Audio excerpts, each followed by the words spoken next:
Hey everyone! Today I want to talk about Wall-E from 2008 by Andrew Stanton. This is the 47th episode of my 1,000 Favorite Movie series, where I talk about the movies I love the most in a random order. It took me a long time, but we finally made it to my first animated movie on this list. I've always loved cartoons, especially when I was a kid, but I still do now.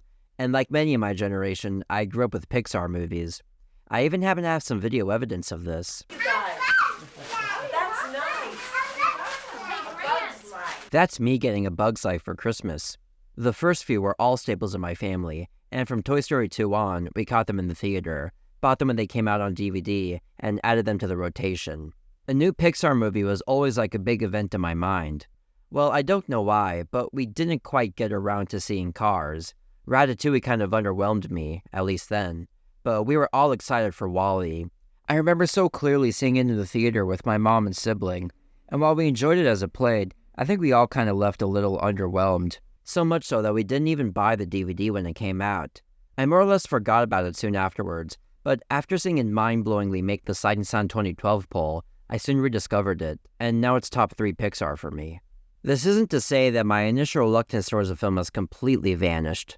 I still don't think it reaches quite the level of excitement and emotional engagement that the previous Pixar films have, and I think it has issues with repetition, perhaps coming from the need by the filmmakers to balance the apocalyptic sci-fi concepts and grandiose themes by adding hectic action and the like to try to make it entertaining for the kiddies. Like, do we really need essentially the same chase towards a captain's deck twice? So while I don't think the movie's perfect, it takes some big risks that all pay off, and I love the audacity to make what is a more adult movie and remain highly accessible and entertaining. The premise of the film is pretty bleak. It's about a little robot called Wall-E, the last of a series of robots tasked with cleaning up the planet Earth, which has turned into a wasteland of garbage.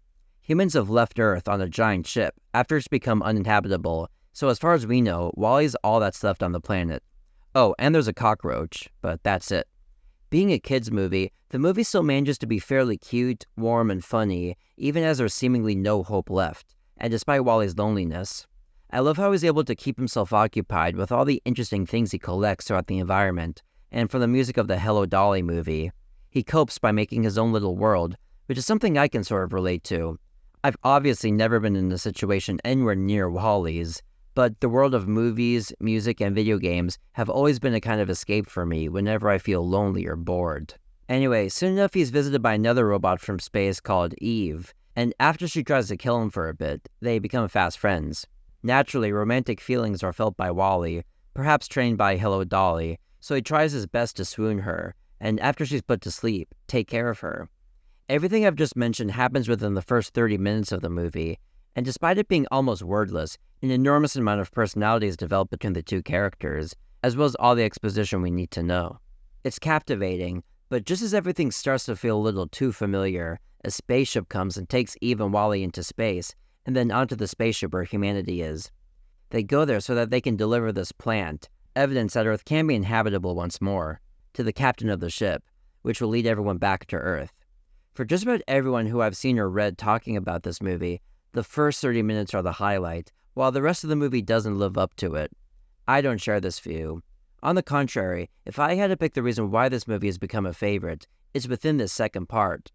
I already mentioned some problems with this section, which includes some, in my mind, unnecessary chase scenes with crazy robot action.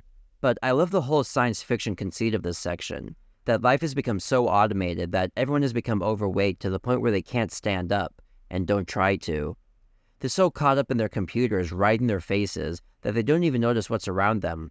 One of the best jokes is how some of them say that they didn't know they had a pool, even though they pass by it every day. It's interesting to think about if this is a logical endpoint to humanity as it stands now. Heck, the extent to which technology has already evolved in just the year since this movie came out in 2008 makes you wonder, like the best science fiction ultimately does.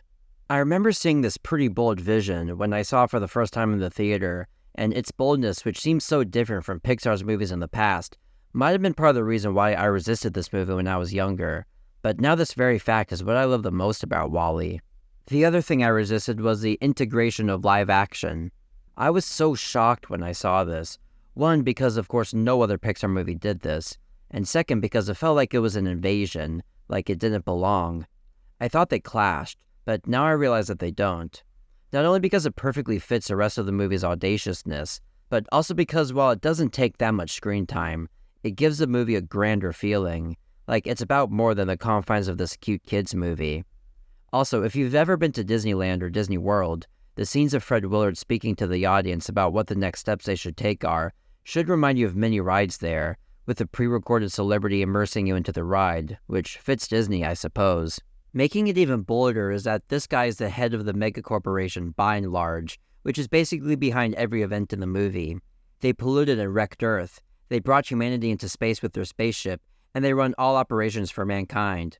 Even the video messages show the leader in an environment that obviously resembles a presidential podium, clearly making the statement that corporations run the government, which is just about the last statement you'd expect Disney of all companies to make. So yes, the movie's about some pretty big themes, deals with the real world, and feels more political, but don't get me wrong, this doesn't make it feel any less like a kids movie, just a more adult one. In terms of pure emotion, it's very easy to feel connected to the WALL-E robot. Despite him being a cube, he can be very expressive. I don't know if he practically needed to have eyebrows, but they sure make him emote very well. Even though he only says Eva for most of the movie, we always know what he's feeling, which is a testament to the storytelling and character development. Eve is much the same, to a slightly lesser extent, but she also feels like a real person, despite her also having a very limited vocabulary.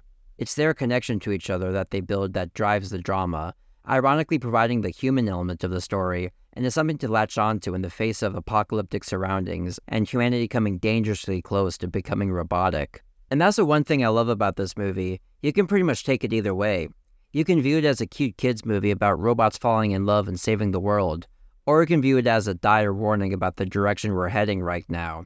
And while the movie's direction certainly leads into the former, there are dark things throughout, like the entire opening 30 minutes, including the early shot where WALL-E comes across the corpses of his brothers and sisters, I guess, or the giant Wall-A's later on that don't share the lead's personality. But the movie integrates and reconciles these elements so fluidly that it's a movie you can grow to appreciate as you get older, like I have.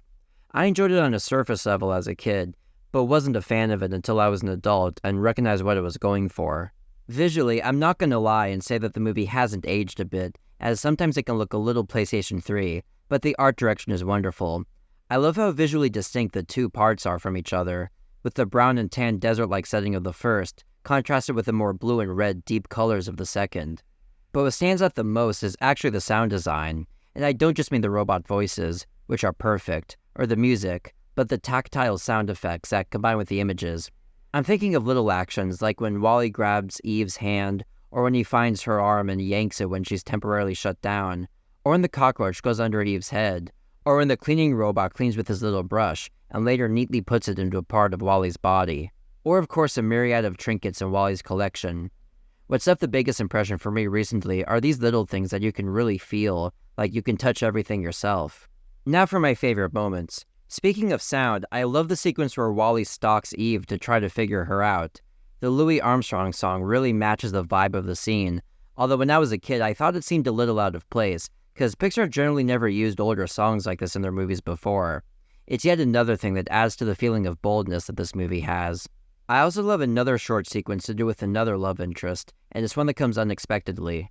A woman notices WALL-E and Eve dancing in space and bumps into a man, who it turns out is the voice of Pixar himself, John Ratzenberger. Their hands touch in a cliched way, and they really take notice of each other. This is notable as the first, and really the only genuine human-to-human interaction of the whole movie, so something as simple as this becomes touching. I love how they go play in the pool even though they can't get in, and he absolutely wrecks this machine with only one splash of water.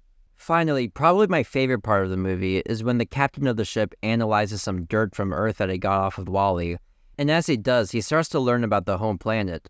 He's fascinated and tries to learn as much about it as he can, and so he becomes consumed with even the simplest things on Earth that we take for granted, like farming and water. We overall don't get to see a lot of screen time committed to this exploration, but I love the idea of, one, taking a deep dive into knowledge, like spending all day on Wikipedia going down a rabbit hole of links. And I also love the idea of this man not knowing anything about Earth, and researching it as if he were an alien, even though he's not. It's kind of a stroke of genius, I think. Also, it's cool that literally the first image that the computer shows after being asked to define Earth is from a D.W. Griffith movie. Again, something else you'd never expect to see in a kid's film. But in the end, what I love about WALL-E is its ambition and uniqueness. While being a kids' movie like other Disney Pixar cartoons are, this one has aspirations to become a genuine work of science fiction, which I think it is. It's not perfect, but this movie gives me a lot of comfort when I feel like I'm alone in the universe, showing the darkness but giving a sense of hope for renewal. It's one of my 1,000 favorite movies. Thanks for watching my video. Goshou makoto ni arigatou gozaimasu. Have you seen WALL-E? Let me know what you think in the comments. I think of all my favorite movies as my friends, and I think my audience is friends too. Now, due to me being a little more busy as of late, I am unfortunately now going to upload a video every other Friday instead of every Friday, but I'm still going to be uploading a video regularly. So if you want to help me complete this 1,000 favorite movies epic, don't forget to like and subscribe.